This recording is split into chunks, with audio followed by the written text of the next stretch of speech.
Oke.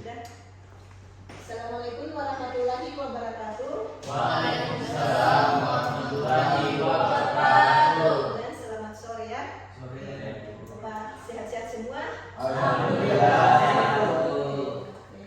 Kita masuk di mata kuliah delik-delik di luar KUHP ya.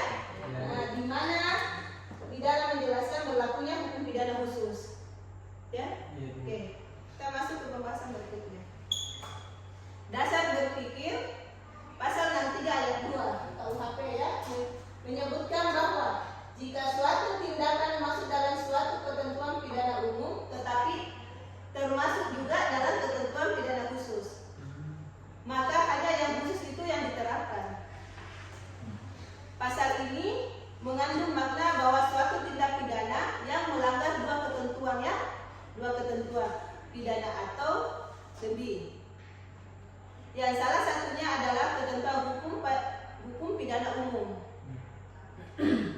Dan yang lainnya adalah ketentuan hukum pidana khusus. Jadi ada umum dan ada khusus ya. Maka ketentuan hukum pidana khusus itulah yang dikenakan kepada pelakunya. Contohnya ya, contohnya tindak pidana korupsi, lingkungan hidup, dan undang-undang kesehatan. Oke, kita masuk ke pembahasan ketiga. Prinsip penerapannya. Kalau prinsip penerapannya itu ketentuan atau norma yang dibuat dalam aturan hukum yang bersifat umum, tetapi berlaku bersifat umum, tapi tetap dia berlaku.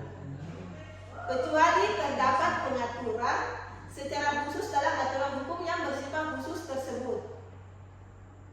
Terus keduanya itu ketentuan atau norma khusus harus berada pada suatu hierarki yang sama dengan ketentuan atau norma yang umum ya.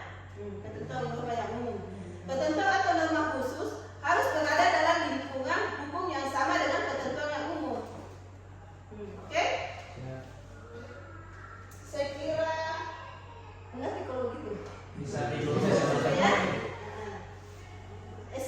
Eksistensi dan implementasi asas res spesialis. Derogat legi generalis.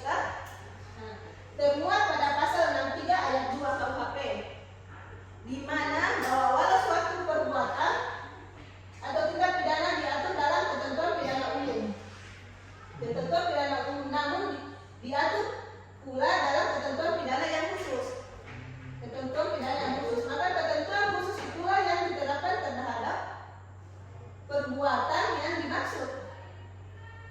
Asas hukum merupakan suatu prinsip fundamental yang melatar belakangi pelaksanaan atau implementasi suatu hukum yang berlaku ya,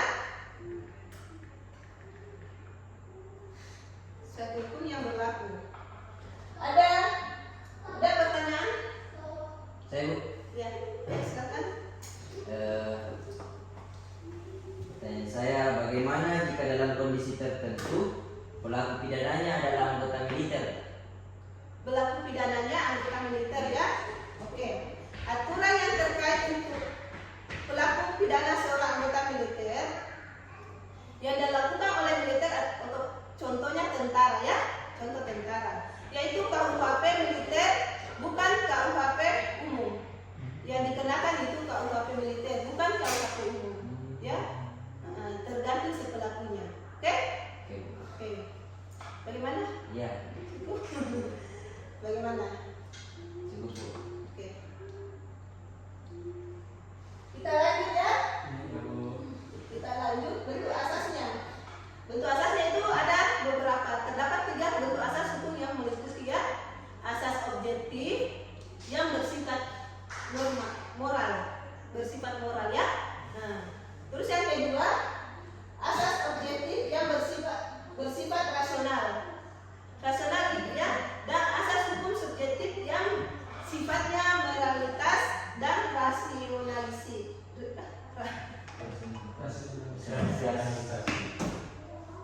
Bentuk asas terdapat 3 bentuk asas hukum yang meliputi asas objektif yang bersifat moral dan asas objektif yang bersifat rasional, dan asas hukum subjektif yang sifatnya moralitas dan rasionalitas. Jadi beda dia itu ya. Beda. Oke.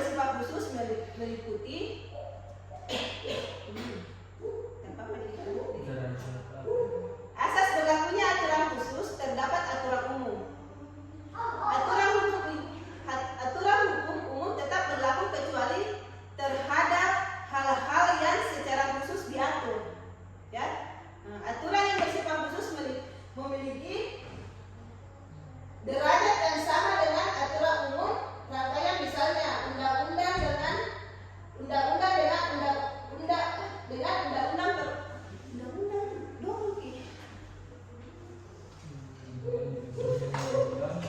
Bagaimana nanti kan dulu? Enggak lanjut misalnya, Pak. Nanti Kak, Bisa ya langsung nanti di kapten. jadi langsung saja